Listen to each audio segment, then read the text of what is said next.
নমস্কাৰ সকলোকে স্বাগতম জনাইছো আসাম কেৰিয়াৰ পইণ্ট ইউটিউব চেনেলৰ অন্য এটা নতুন ভিডিঅ'লৈ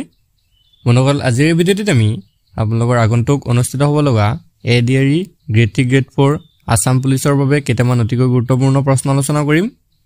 এই প্ৰশ্নসমূহ আপোনালোকৰ আগন্তুক পৰীক্ষাৰ বাবে অতিকৈ সহায়ক হ'ব সেয়ে ভিডিঅ'টো শেষলৈকে ভালদৰে চাই থাকক মনোগল ইয়াতে আপোনালোকক এটা ইম্পৰ্টেন্ট কথা জনাই থওঁ যদি আপোনালোকে এডিআৰই পৰীক্ষাৰ বাবে আৰু ভালদৰে প্ৰস্তুতি চলাব বিচাৰে তেন্তে আপোনালোকৰ বাবে খুবই ইম্পৰ্টেন্ট পিডিএফ কিছুমান আমি তৈয়াৰ কৰিছো এই পিডিএফ সমূহত এক্সামৰ বাবে প্ৰয়োজনীয় সকলোবোৰ সাবজেক্ট পাই যাব ম্যাথছ আৰু ৰিজনিং সলভ কৰা পাব প্ৰিভিয়াস ইয়াৰ সলভ পেপাৰ পাব আপুনি দোকানৰ পৰা যদি এখন কিতাপ কিনিবলৈ যায় তেনেহলে 400 টকাৰ পৰা 500 টকা লৈ ল'ব আৰু সকলোৱে এই 400-500 টকাত গৈ কিতাপবোৰ কিনি আনি পঢ়িব নোৱাৰে আৰু হেহে আমি তেওঁলোকৰ বাবে খুব কম মূল্যত কেৱল 79 টকাত সকলোবোৰ সাবজেক্ট থকা পিডিএফ সমূহ আমি প্ৰস্তুত কৰিছো এই পিডিএফ সমূহত আপোনালোকে আসামিজ আৰু ইংলিশ এই দুইটা মাধ্যমতে সকলোবোৰ বস্তু পাই যাব তো যদি কাৰোবাৰ প্ৰয়োজন হয় তেনেহলে আপোনালোকৰ স্ক্ৰিনত থকা নাম্বাৰটোত আমাক WhatsApp কৰি এই পিডিএফ সমূহ লৈ ল'ব পাৰিব তো বলক আজিৰ ভিডিঅ'ৰ আমি কোৱেশ্যনসমূহ আলোচনা কৰো আজিৰ ভিডিঅ'ৰ প্ৰথম কোৱেশ্যনটো হৈছে Which metal was not used in the Harappan civilization? Harappan সভ্যতাত তলৰ কোনটো ধাতু ব্যৱহাৰ হোৱা নাছিল উত্তৰটো অপচন ডি আইৰন বা লু হৰপ্পান সভ্যতাত আইৰন বা লু ধাতুবিধ ব্যৱহাৰ হোৱা নাছিল বন্ধুসকল আপোনালোকে মনত ৰাখিব হৰপ্পান সভ্যতাক হিন্দু উপত্যকাৰ সভ্যতা বা হিন্দু সভ্যতা বুলিও কোৱা হয় নেক্সট প্ৰশ্নটো চাওঁ নেক্সট প্ৰশ্নটো হৈছে whom did Ashok send to Sri Lanka to spread Buddhism অশোকে বৌদ্ধ ধৰ্ম প্ৰচাৰৰ বাবে শ্ৰীলংকালৈ কাক পঠিয়াইছিল ইয়াৰ উত্তৰটো অপচন সি A&B both অৰ্থাৎ মহেন্দ্ৰ আৰু সংঘমিত্ৰক অশোকে বৌদ্ধ ধৰ্ম প্ৰচাৰৰ বাবে শ্ৰীলংকালৈ পঠাইছিল বন্ধুসকল মহেন্দ্ৰ আছিল অশোকৰ পুত্ৰ আৰু সংঘমিত্ৰ আছিল অশোকৰ পুত্ৰী এই কথাটো আপোনালোকে মনত ৰাখি থব নেক্সট প্ৰশ্নটো হৈছে which emperor took the title of Vikramaditya কোনজন সম্ৰাটে বিক্ৰমাদিত্য উপাধি গ্ৰহণ কৰিছিল ইয়াৰ উত্তৰটো অপচন বি চন্দ্ৰগুপ্ত সেকেন্ড দ্বিতীয় চন্দ্ৰগুপ্তই বিক্ৰমাদিত্য উপাধি গ্ৰহণ কৰিছিল বন্ধুসকল দ্বিতীয় চন্দ্ৰগুপ্ত আছিল গুপ্ত বংশৰ তৃতীয়জন শাসক এই কথাটো আপোনালোকে মনত ৰাখি থব নেক্সট কোৱেশ্যনটো হৈছে where did the revolt of 1857 start 1857 চনৰ বিদ্ৰোহ ক'ৰ পৰা আৰম্ভ হৈছিল ইয়াৰ উত্তৰটো অপচন সি মিৰুত 1857 চনৰ বিদ্ৰোহ যাক আমি সিপাহী বিদ্ৰোহ বুলিও জানো এই বিদ্ৰোহটো মিৰুতৰ পৰা আৰম্ভ হৈছিল নেক্সট প্ৰশ্নটো হৈছে who was the political mentor of Mahatma Gandhi Mahatma গান্ধীৰ ৰাজনৈতিক গুৰু কোন আছিল ইয়াৰ উত্তৰটো অপচন ডি গোপাল কৃষ্ণ গোখলে মহাত্মা গান্ধীৰ ৰাজনৈতিক গুৰু আছিল গোপাল কৃষ্ণ গোখলে নেক্সট প্ৰশ্নটো হৈছে in which part of the constitution are fundamental right mentioned সংবিধানৰ কোনটো ভাগত মৌলিক অধিকাৰৰ কথা উল্লেখ কৰা হৈছে উত্তৰটো অপচন বি পাৰ্ট 3 সংবিধানৰ তৃতীয় খণ্ডত মৌলিক অধিকাৰৰ কথা উল্লেখ কৰা হৈছে নেক্সট প্ৰশ্নটো হৈছে in which country is the Kalahari desert located কালাহাৰী মৰুভূমি কোনখন দেশত অৱস্থিত উত্তৰটো অপচন ডি বটছৱানা দেশত কালাহাৰী মৰুভূমি অৱস্থিত নেক্সট প্ৰশ্নটো হৈছে what is the name of the strait that connects the Mediterranean Sea and the Atlantic Ocean ভূমধ্য সাগৰ আৰু আটলান্টিক মহাসাগৰক সংযোগ কৰা জলদ্বীপটোৰ নাম কি উত্তৰটো অপচন বি জিব্ৰাল্টাৰ ষ্ট্ৰেইট ভূমধ্য সাগৰ আৰু আটলান্টিক মহাসাগৰক সংযোগ কৰা জলদ্বীপটো হৈছে জিব্ৰাল্টাৰ জলদ্বীপ নেক্সট প্ৰশ্নটো হৈছে what is the name of the capital of Egypt ইজিপ্তৰ ৰাজধানীখনৰ নাম কি উত্তৰটো অপচন বি কাইৰো ইজিপ্তৰ ৰাজধানী হৈছে কাইৰো ইয়াৰ লগতে এইটো মনত ৰাখি থব ইজিপ্তৰ মুদ্ৰা হৈছে ইজিপচিয়ান পাউণ্ড নেক্সট প্ৰশ্নটো আগবঢ়ো কোৱেশ্যন নম্বৰ 10 হৈছে what is the name of the currency of Saudi Arabia Saudi আৰবৰ মুদ্ৰাৰ নাম কি ইয়াৰ উত্তৰটো অপচন সি ৰিয়াল Saudi আৰবৰ মুদ্ৰা হৈছে ৰিয়াল বন্ধুসকল Saudi আৰবৰ ৰাজধানী হৈছে ৰিয়াদ এই কথাটো মনত ৰাখি থব নেক্সট প্ৰশ্নটো হৈছে in which country is the headquarter of Asian Development Bank located Asian Development Bankৰ মুখ্য কাৰ্যালয় কোনখন দেশত অৱস্থিত ইয়াৰ উত্তৰটো অপচন ডি ফিলিপাইনছত এছিয়ান ডেভেলপমেন্ট বেংকৰ মুখ্য কাৰ্যালয় অৱস্থিত বন্ধুসকল এই এছিয়ান ডেভেলপমেন্ট বেংক 1966 চনৰ 19 ডিসেম্বৰ তাৰিখে গঠন হৈছিল নেক্সট প্ৰশ্নটো হৈছে who is the author of the book the White Tiger the White Tiger নামৰ গ্ৰন্থখনৰ লেখক কোন শুদ্ধৰটো হৈছে option B Aravind Adiga the White Tiger নামৰ পুথিখনৰ লেখক হৈছে অৰবিন্দ আদিগা নেক্সট প্ৰশ্নটো হৈছে which day is celebrated as human rights day কোন তাৰিখে মানৱ অধিকাৰ দিৱস পালন কৰা হয় উত্তৰটো হৈছে অপচন এ 10 ডিসেম্বৰ 10 ডিসেম্বৰ তাৰিখে মানৱ অধিকাৰ দিৱস পালন কৰা হয় নেক্সট প্ৰশ্নটো হৈছে মটকি is a popular folk dance of which of the following state মটকি তলৰ কোনখন ৰাজ্যৰ জনপ্ৰিয় লোকনৃত্য উত্তৰটো হৈছে অপচন বি মধ্যপ্ৰদেশ মটকি হৈছে মধ্যপ্ৰদেশ ৰাজ্যৰ জনপ্ৰিয় লোকনৃত্য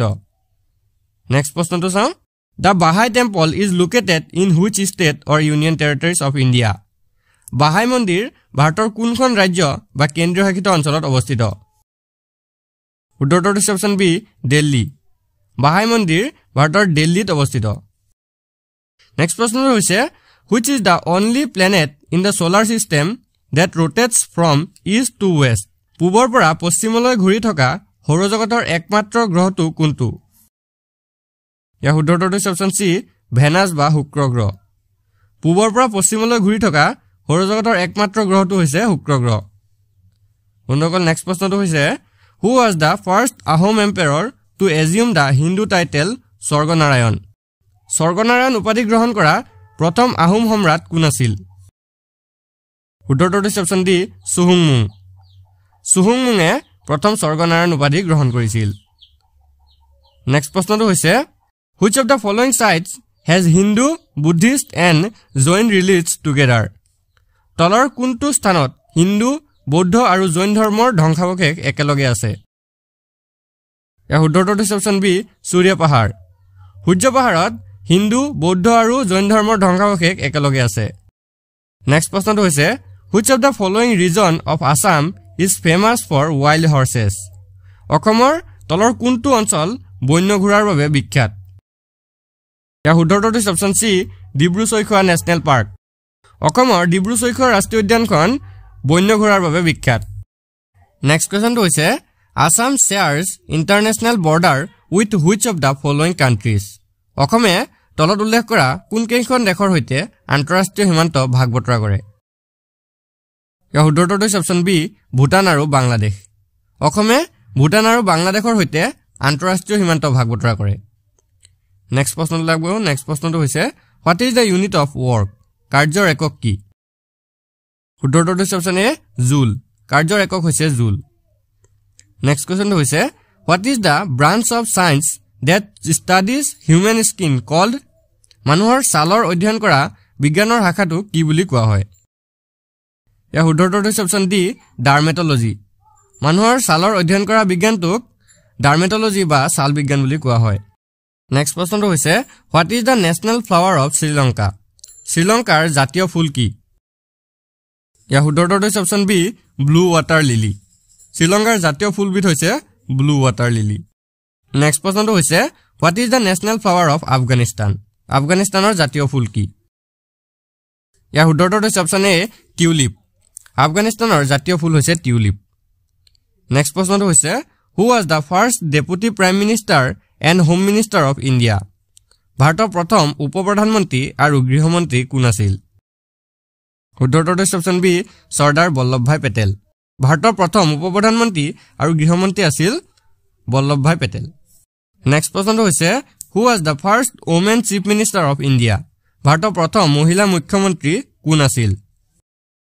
ইয়াৰ শুদ্ধটো হৈছে অপচন বি সুচেতা কৃপেলানী ভাৰতৰ প্ৰথম মহিলা মুখ্যমন্ত্ৰী আছিল সুচেতা কৃপালানী নেক্সট প্ৰশ্নটো হৈছে which person is called Martin Luther of India কোনজন ব্যক্তিক ভাৰতৰ মাৰ্টিন লুথাৰ বুলি কোৱা হয় শুদ্ধটো হৈছে অপচন ডি দয়ানন্দ সৰস্বতীক ভাৰতৰ মাৰ্টিন লুথাৰ বুলি কোৱা হয় নেক্সট প্ৰশ্নটো হৈছে which person is called saint of gutters কোনজন ব্যক্তিক চেইণ্ট অফ গুটাৰ্ছ বুলি কোৱা হয় শুদ্ধটো হৈছে অপচন বি মাদাৰ টেৰেছাক চেইণ্ট অফ গুটাৰ্ছ বুলিও জনা যায় বন্ধুসকল নেক্সট প্ৰশ্নটো চাওঁ Duma is the name of the parliament of which country Duma কোনখন দেশৰ সংসদৰ নাম উত্তৰটো হৈছে অপশ্যন বি ৰাছিয়া ডোমা হৈছে ৰাছিয়া দেশখনৰ পাৰ্লিয়ামেণ্টৰ নাম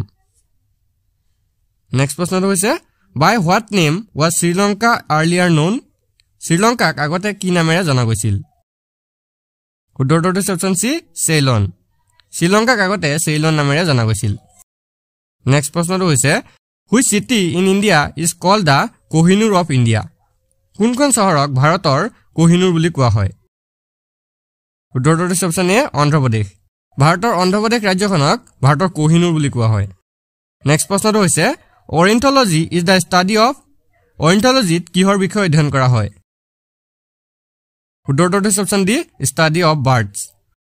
বিজ্ঞানৰ যিটো শাখাত পক্ষীৰ বিষয়ে অধ্যয়ন কৰা হয় সেই শাখাটোক অৰেণ্টলজি বুলি কোৱা হয় নেক্সট প্ৰশ্নটো হৈছে name an instrument which is use to measure the density of milk গাখীৰৰ ঘনত্ব জুখিবলৈ ব্যৱহাৰ কৰা যন্ত্ৰটোৰ নাম কি উত্তৰটো হৈছে অপশ্যন এ লেক্টোমিটাৰ গাখীৰৰ ঘনত্ব জুখিবলৈ ব্যৱহাৰ কৰা যন্ত্ৰবিধ হৈছে লেক্টোমিটাৰ নেক্সট প্ৰশ্নটো হৈছে which planet is known as sister of Earth কোনটো গ্ৰহক পৃথিৱীৰ ভগ্নী বুলি জনা যায় উত্তৰটো হৈছে অপশ্যন বি ভেনাছ ভেনাছ বা শুক্ৰ গ্ৰহক পৃথিৱীৰ ভগ্নী বুলি জনা যায় নেক্সট প্ৰশ্নটো হৈছে the world largest producer of natural gas is প্ৰাকৃতিক গেছৰ বিশ্বৰ সৰ্ববৃহৎ উৎপাদক দেশখন হ'ল উত্তৰটো হৈছে অপশ্যন এ আমেৰিকা বিশ্বৰ ভিতৰত সৰ্বাধিক পৰিমাণে প্ৰাকৃতিক গেছ আমেৰিকা উৎপাদন কৰে নেক্সট প্ৰশ্নটো হৈছে Subhas Chandra Bose became the supreme commander of Indian National Army in Subhas Chandra Basu কেতিয়া ভাৰতীয় ৰাষ্ট্ৰীয় সেনাবাহিনীৰ উচ্চতম অধিনায়ক হয় উত্তৰটো হৈছে অপশ্যন চি 1943 1943 চনত সুভাষ চন্দ্ৰ বসু ভাৰতীয় ৰাষ্ট্ৰীয় সেনাবাহিনীৰ উচ্চতম অধিনায়ক হয় নেক্সট প্ৰশ্নটো হৈছে when Quiet India Revolution was passed in 1942 the Viceroy of India was 1942 চনত যেতিয়া ভাৰত ত্যাগ প্ৰস্তাৱ গৃহীত হৈছিল তেতিয়া ভাৰতৰ ভাইসৰয় কোন আছিল উত্তৰটো হৈছে অপশ্যন এ লৰ্ড লিংলিথগো 1942 চনত যেতিয়া ভাৰত ত্যাগ প্ৰস্তাৱ গৃহীত হৈছিল তেতিয়া ভাৰতৰ ভাইসৰয় আছিল লৰ্ড লিংলিথগো নেক্সট প্ৰশ্নটো হৈছে পথৰুঘাট ৰণ টুক প্লেচ এট পথৰুঘাটৰ ৰণ কোন স্থানত সংঘটিত হৈছিল উত্তৰটো হৈছে অপশ্যন ডি দৰং পথৰুঘাটৰ ৰণ দৰঙত সংঘটিত হৈছিল বন্ধুসকল আজি মক টেষ্টৰ শেষৰ কোৱেশ্যনটো হৈছে